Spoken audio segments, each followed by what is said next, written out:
RJ Barrett called game.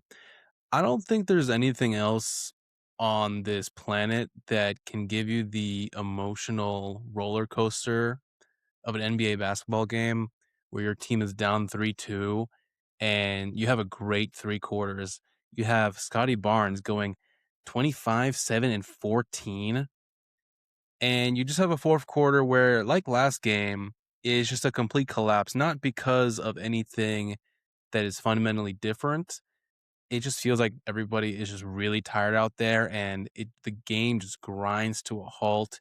We are up by 10, possession after possession. Cleveland goes on like an 8-0 run, and it gets to overtime, and my cortisol levels are spiking. I am stressed beyond belief. I'm standing up. I am running around the house.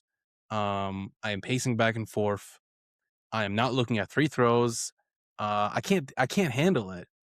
But it feels so good to care so much about a game, to have real stakes in a game like this, and then to win.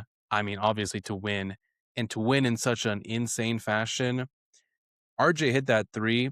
It hit the back of the rim, flew straight up, and shot right down. And at that moment, I jumped straight up, ran all the way like to the front door, ran back, jumped, hugged my brother, jumping up and down, yelling, screaming. My voice was running out. It's 1 a.m. right now. I'm recording this video at 1 a.m. because I could not handle recording this video right after it happened. I was just out of it. And man, what better feeling is this than game 7? Not just one game 7, 3 game 7s, second most in NBA history, most since 2014. Got game 7 tomorrow. The Raptors game is the last game of round 1. Oh my god, please just do not disappoint me. And to talk about this game, of course, Scotty Barnes, 25 points, 7 rebounds, 14 assists, including, of course, that assist to RJ, 3 steals, 3 blocks, 11 of 21 shooting. He has far and away been the best player in this series, where Donovan Mitchell, James Harden, Evan Mobley, Ingram, all these guys are playing. He is easily the best player in this series, the most consistent player in this series. Toronto has been under control in the last couple of games. Since it came to Toronto, really, I felt that we've been in control. Game 5 in Cleveland, we were in control until the 4th quarter. Tonight, we were in control until the 4th quarter. But this is superstar level play by Scotty. And, I obviously, as a Raptors fan, I have to have complete $100 million, $1,000 stocks in Scotty as my franchise player. And I believe that he could take this jump as a playoff performer. But to see it happening in real time, this guy hit like 5 or 6 mid-range shots. He has been completely automatic from there this series. Defensively, he is just out of his mind. He's everywhere. He's really shut down James Harden since the games have gone back to Toronto. RJ 24, 9, and 3. Let me tell you, RJ was bad. He was having some bad possessions in the 4th quarter and overtime where he would just get stuck with the ball, stuck in the paint. I was screaming pass the ball every time RJ had it in the 4th quarter because it was bad. It was bad process. I also hated the last shot that we had in the 4th quarter. That was ridiculous. I don't know what we were doing with that. Needless to say, this overtime was completely stressful. Colin Murray Boyles again. This guy is a rookie, bro. I saw a stat that our rookie players and our sophomore players, so our first and second year players, had 56 points in this game. Remind you, Brandon Ingram did not play this game. He hurt his heel. I'm glad he didn't play. He's been god awful in this series. He's been a complete zero in this series. We haven't had Emmanuel Quickly in the entire series. So I'm basically saying we have played uh, up to 7 games without 2 starters. Colin Moore Boyles. What else can you say defensively? Him and Scotty is just such a deadly combo. 17 points. Jacoby Walter, 24 points. He had 0 points in the first 2 games in Toronto, and since then he had 24 in this game and 20 in the last game. How many threes did he hit? He hit Jacoby 4 of 9 from 3. Incredibly, uh, just just so needed. Jamal Shed as well, 7.6 assists, but he's been great this series as well. Really impressed by him defensively. Um, man, this is just the heart, the effort. We want this. We want this more than them, man. We want this more than them. Everybody, everybody counted them out. I am always playing the gimmick of, being pessimistic or being, just lowering my hopes for anything I can think of for this team. I'm lowering my hopes so I don't get too disappointed, because this team has disappointed. This franchise has disappointed in the past, in seasons past, where we just sucked. This is a different team, man. Scotty has taken that superstar jump, and I am just over the moon. RJ as well. Like, he's from Toronto, like hometown kid, winning in Toronto in game 6, hitting that type of shot, the Halliburton go up and shot, the Kawhi shot, just ridiculous. And for Cleveland, man, what is there to say about Harden and Mitchell? Bro, Harden has really been shut down since Scotty has been put on him. And we're just like, Scotty's like, you're not going to be in this play. You're not going to be in this position. And he's forced a lot in this game as well. 4 turnovers for him. But I really want to talk about Donovan Mitchell. This is a guy that in the Pushing the Pace podcast, we talked about players, people most under pressure in this playoffs. I had the first pick. I picked Donovan Mitchell. That was the first person I thought of, because the Cleveland Cavaliers, they need to make it to the conference finals. They need to make it to the finals for this team to, stay together. We've heard they traded away Garland for Harden. There's just been so much playoff disappointment for them. And Mitchell has been at the heart of it every year. He's always been here, and he's been a good playoff performer, but not this series. Not this series at all. 24 points today, 11 of 26 shooting, 2 of 10 from 3. He's just invisible in the first 3 quarters. He doesn't really try much, or he's just not able to get a lot of shots up. In the fourth quarter, he did go 5 of 10 for 11 points. But he's just too much of a non-factor for the entire game until the fourth quarter. Evan Mobley, shout out to him, 26 and 14, 3 blocks, 3 threes. Every single 3 that Evan Mobley hit, not only in this game, but in the last game where he hit 2 in the fourth quarter, every single one is just a dagger in my heart, bro, because he should not be able to do this. He shot 29% from 3 in the regular season. He should not be able to do this, and he is hitting these threes. So good on for him. But yeah, man, Schroeder had that bad pass that led to Mobley turning it over. We were able to get the final shot in overtime, and bro, I like we're playing with house money. In game 7, we can lose. I just don't want to lose by 20. We've had some embarrassing losses in this playoffs, including one that I will talk about right now. But just give game 7 all I ask for. We don't even have to win. Obviously, I would love to win. Let's cause some havoc in the Eastern Conference. Let's blow up the Cavaliers in round 1. Like I said, in the playoffs, after the first 2 games, after the first 2 days of the playoffs, I was like, I don't know how this is going to be. I was like, Pistons, Pistons, Cavaliers, Celtics, and Knicks. You guys all have to make it to the second round. And if any of you lose, it's going to be a big stain. And 3 of those are going to game 7. We got Boston Sixers tomorrow. We got Pistons, Magic going to game 7, a crazy game, and then Raptors, Cavs. Any one of those teams that lose is going to have some big question marks going to the season. I, for one, and all for chaos. So I would love for Philadelphia and my Raptors to win. I do want the Pistons to win. I think they deserve it more than the Magic, because the Magic are just disgusting. So yeah, Raptors, amazing game. This Pistons Magic game is historic in the level of collapse. A 93-79 game.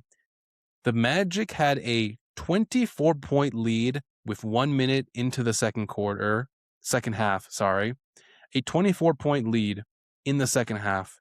They then go on to score 19 points in 24 minutes of basketball.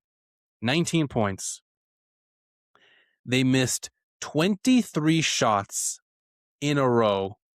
They went 45 real life actual minutes, not just in the game, 45 minutes of real life time from 8:46 p.m. Eastern to 9:31 Eastern, where they did not make a bucket. 19 points in the second half, the fewest in any half by a team in playoff history.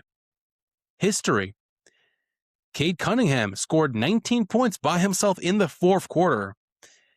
They had 8 points in the fourth quarter. The Pistons became the third team in the play-by-play area to rally from 20 points down at halftime while facing elimination in a playoff game. It was 38-62, and the Magic went from 62 points to 79. And obviously the Pistons won. They went 4 of 37 from the field. I don't know what else I can say about this game other than a complete collapse by the Magic, who obviously are known to have their offensive struggles, but golly, that is something you will never see again. To be up 20 points in game 6 at home, you can close the series. You go up, you're the 8th seed against the 1 seed. You go up 3-1. You can finish it off at home. You have 20-point lead at halftime and you score 19 points. You go 45 real life minutes without scoring a basket. You should be utterly ashamed of yourselves. They should be completely ashamed of themselves. And I think any Magic fan should be completely disgusted with what they watched tonight. I'm sorry, I was not fully locked in. I noticed that they missed 20 shots in a row, and I was like, wait, what? The Raptors game took my complete control. Yeah, shout out to Cade, 32-10, 4 steals. Shout out to Amen Thompson. I saw a lot of people praising his defense. Obviously, of course, his defense is amazing.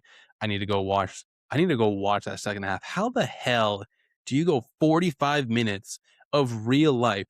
That's an episode of like that prestige HBO TV stuff, Succession. I just started watching. What's that other one? Not Succession. I started watching one of the other ones that have like each episode is like 45 to 50 minutes. You watch a full episode of that before the Magic score another bucket. What? And then speaking of embarrassing teams, Lakers close out their series in 6. They win 98-78. I got nothing to say about the Rockets. I have a lot to say about the Rockets. But now is not their time. They deserve a full video of a reckoning because what is your problem? The Lakers had no Luka. The Lakers had no Austin Reeves. The Lakers have 41-year-old LeBron James scoring 28, 7, and 8. Almost got that 27, 7, and 7. 28.7 rebounds, 8 assists. Rui Hachimura, 21 points, 5 of 7. Ask me, did I watch a single second of this game? No, I did not. I did not watch a single second of this game. I'm sorry, the Raptors game completely took me out mentally, physically, emotionally, stressfully, hungerly. I was out of it. Okay. I could not watch this game. And when I saw that the Lakers had a lead, I was like, okay, cool. I know people were saying like, oh, Lakers could blow the 3-0 lead. I don't know like who seriously actually believed that. Obviously it's never happened before. This Rockets team could never score enough to come back 3-0. LeBron would turn back the clock to be 25 years old, 28 years old, and score 50 points before he lets himself lose a 3-0 lead. Like, let's be serious, guys. The Rockets score 78 points. That's really funny. They scored less than the damn Magic, who once again scored 19 points in the second half with a 20-point lead. Reed Shepherd, 4 of 19, 1 of 10 from 3. This team sucks. This team has struggled all year offensively, scoring the ball. They hang their hats on gritty defense, offensive rebounding, and being physical. And it turns out that that doesn't matter at all in the playoffs because you can't score the ball. All of that stuff is cool. All of that stuff is important. All of that stuff is essential, I think, to actually winning the game. The Raptors were out rebounded. Let me go back to that. I'm sorry. The Raptors were out rebounded 52-38. I was screaming at my TV, rebound, rebound, rebound. My brother and mom can attest to this. I was screaming at the TV, rebound the ball. Rebounding is essential. You have to finish possessions. Cleveland had 19 offensive rebounds. So yeah, rebounding is important. The Rockets know how to offensive rebound. They had a great percentage. How many did they have this game? They had 8. Whatever. They lost the rebound battle. Whatever. They lost the scoring battle, bro. They cannot score. Obviously, Kevin Durant didn't play in this game. He didn't play in most of this series. He had that injury. But when he did play, we all saw that, how they had no clue how to solve a double team on Kevin Durant, which they had happened to them in the regular season. I forgot exactly which team. I think it was it this Lakers team. It was a team that double teamed Kevin Durant a lot in the regular season in like March or whatever, and it was just a really bad showing by the Rockets. They still didn't know what to do there. Anyway, a lot of questions for them. In that same podcast about most pressure in the playoffs, I had Donovan Mitchell first. Co-host Sam had Kevin Durant, rightfully so, and I had Ime Udoka, their coach. They got a long offseason ahead of them. Is KD going to be a Rocket next year? Right now, I'm betting on. I'm going to bet. Yeah, I'm going to bet no. I'm going to bet no. I think he might get traded because all the locker room stuff, the leaked DMs, all of that stuff. I think Ime might get fired. This team like took a leap. They believed in their young core, but they knew that they needed somebody to get them over the hump. And here they are losing the first round again, and they are still facing the same issues scoring the ball. So I think they're gonna have a long, hard look at what they got with Şengün, Amen, Jabari, Reed, all these guys, Tari. Like they cannot run this back again. And actually, they can. They say Fred was injured. Steven Adams got injured. All of that stuff is true. You can't run this team back exactly the same. So yeah, I don't know if Kevin Durant is on this team. We got a long offseason, boy. If the Cavaliers lose, it's gonna get crazy. The Celtics lose, oh, it's gonna get crazy. Yeah, man. Another fantastic night of hoops. This is what being alive is for. To watch playoff basketball. Because what's a better feeling than this? Seeing Star J Barrett hit that 3. That's really a peak life moment, honestly, for everybody watching this, for myself, for my family, for the country of Canada, for Earth. Because who wants to go to Cleveland anyway, man? Who wants to go to Cleveland?